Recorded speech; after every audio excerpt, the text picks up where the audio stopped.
So All-Star Weekend just went down. We're at the midpoint of the NBA season, and there's been a lot of good. Mike Conley received his flowers. Most stars in the league aren't injured. All that good stuff. But something good going unnoticed is that Malik Monk is on pace for his best season yet in his 4th year as a pro, and after 3 disappointing seasons for such a hyped up prospect coming from Kentucky. I mean, he was beginning to look like a bust. And now you could say 3 down years is nothing crazy for someone who is still young like Malik Monk, which is true, but beyond his low production, the problem with Malik's career up until now was the seeming lack of passion.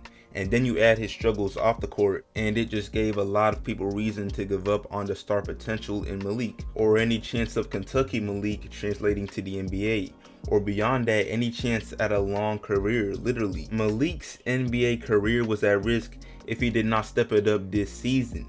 However, good thing he did, because we've finally begun to see Malik break out, and he's giving everyone a reason to hop back on the bandwagon if you ever hopped off. He's had a game winner, his efficiency is crazy, and he's just getting buckets. So yeah, today we're talking about all of this, but before I go any further, what's up YouTube? Plug Speaks, back with a vid. If you are new, first of all, welcome. Go ahead and subscribe. Also like the vid if you enjoy. I drop bangers 3 to 4 times a week, and we're trying to hit 5K soon, so I'd for sure appreciate it. But back to the vid though.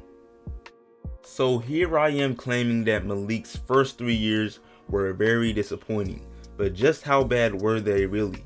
Well, as you can see, his first 3 years had underwhelming averages all across the boards, mainly his 3-point percentage compared to his 40% back at Kentucky. I mean, it was almost unrecognizable. He also wasn't putting up much rebounds, assists, steals, none of that. But in his defense, he was never known for any of those. What made him so special was his ability to score and just shoot the ball.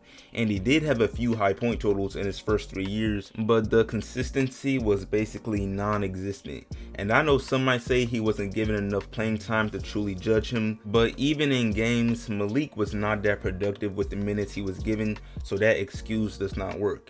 And for a guy who was the 11th pick and a Kentucky alumni, this was not expected. Because it's not really fair, but Kentucky players are just held to that higher standard. Tyler Herro got going early, De'Aaron Fox, Shai Gilgeous-Alexander, and the list goes on and on. When a team selects a player coached by John Calipari, they expect a baller from day one, and that will probably never ever change. But enough of the negatives. Malik has had his fair share of slander. All of that is behind us, because right now at the halfway point of the season through 22 games, Malik Monk is playing like a valuable role player with all-star potential, or at least very good 6th man potential like Lou Williams or current Jordan Clarkson. At this current moment, Malik Monk is averaging about 14 points, 3 rebounds, and 3 assists on 46% from the field, and an amazing 43% from 3 in 22 minutes a game. And that 43% is not a cheap 43% like when a guy shoots barely 2 threes a game. No, Malik Monk is shooting this high percentage on 5.6 threes a game. That's really good. And these numbers I just went over barely serve him justice, because he really had a slow start to this season too. He put up single-digit points for the month of January, but he started heating up after that. Because in February, Malik was averaging 17 points and 4 rebounds on 47% from the field and 44% from 3. And the best part in all of this is that his best ability, which is the ability to score in explosive bunches, is something that he's done much more this year at a consistent rate. I mean, in February alone, he had 4 games with 5+ threes, and in one of those games, he had 9 threes. These are numbers he had at Kentucky time and time again, and finally it is transferring into the NBA. You just love to see it. And if you were to ask Malik Monk what has been the difference or what has changed for him straight up, he would tell you that he just grew up and started taking his craft more seriously. Not that he got a new shooting coach, not that he added a bunch of new moves into his bag, none of that. It's all been in his approach to the game. Well, actually that and LaMelo, because LaMelo is changing the culture in Charlotte and making things very fun.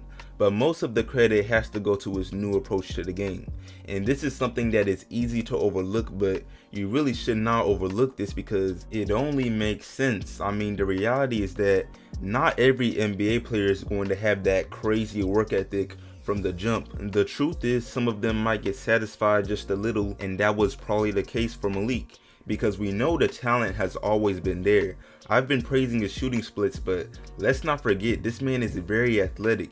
He's 6'3" with a 42-inch vertical. Not to mention the game winner he had just the other day was off a very acrobatic and one drive to the basket.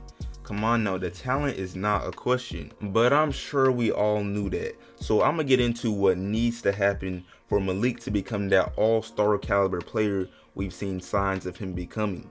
Because if there's anything his play so far has proved, is that a bright career is still very much possible for him. I mean, guys like Julius Randle, who just made the All-Stars in his 7th year, are proof that a late breakout can happen. I mean, who knew Julius Randle, of all players, would be the one to lead the Knicks back to relevance and a playoff appearance? Just think about that. But back to Malik and how he can become that guy. And now, first off, this man needs more minutes, because just based on his improvement in consistency and how efficient he's been, and then his confidence on the court, there's plenty reason to at least see what he can do with more time each game. And to Coach Borrego's credit, Malik averaged 27 minutes a game after January, so he's begun to get more time anyway. However, the problem with this is that giving him more time requires taking some away from another guard, specifically a shooting guard. And the Charlotte Hornets have some really solid guard play. Now, you can't take time away from LaMelo for obvious reasons. Then you can't take any away from Terry Rozier for, again, obvious reasons. And so that leaves you with choosing between Devontae Graham or Malik Monk. And Devontae has averaged over 30 minutes this season, so right now Borrego is going with Devontae. But from a numbers perspective, you could argue Malik is the better option. He averages the same amount of points on much better efficiency. However, that's why numbers only show so much, because Devontae Graham has battled injury this year, and even still he impacts the game in more ways than Malik. His playmaking is better, he plays better defense, and is just more of a complete NBA player. So I understand his minutes in comparison to Malik, but still, you can only show so much in 22 minutes. And just for perspective, if he had continued to receive the playing time he had in the month of January, which was 12 minutes a game, we would not even be having this conversation, and most would still look at Malik as a bust. It's kind of crazy when you think of it.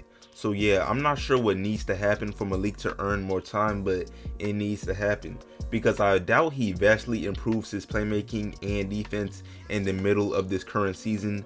But I can see him with a bigger role further down the line easily. Because I do like Devontae, but let's be honest, from a ceiling standpoint, Malik is more athletic, he's taller, can score better, he's 3 years younger. I mean, the odds are just in his favor. He just has to actually want it and go get it, which I believe is possible, especially with this more serious approach he has towards the game.